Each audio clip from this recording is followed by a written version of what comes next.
How's it going, everyone? In today's video, I'll show you on how you can create a ReactJS project in VS Code. So it's extremely simple.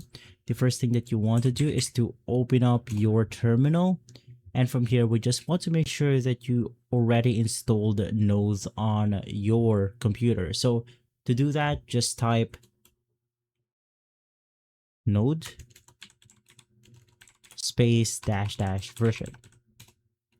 Now, if you have installed your node, it will say something like this, but if not, it will then prompt you with an error. And if that happens, just make sure that you navigate through the official nodejs.org, click on Windows Installer, and you should be good to go. Now, from here, to finally create our project, you just want to simply type the following: npx space create dash react dash app space the name of your project. So in my case, I'm going to name this example app, hit on enter, and then it will simply create our project. So we just need to confirm it by typing Y.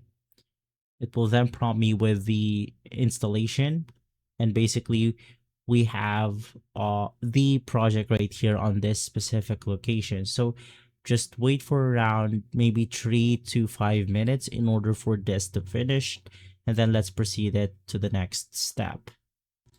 And after waiting for a hot minute, you then simply want to type code space dot enter, and then it will simply open up our VS Code right here, as you can see. Now, if you want to open your project normally or manually, you could also head to VS Code.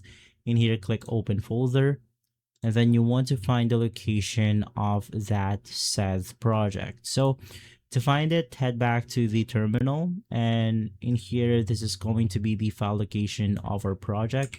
So I'm just going to copy it inside the location of the actual folders, click on it, and then here we have it. We have example app, select folder, and then we could get to coding. And so guys, if this video has been helpful, leave a like, subscribe, and follow us for more videos like this. Thanks for watching.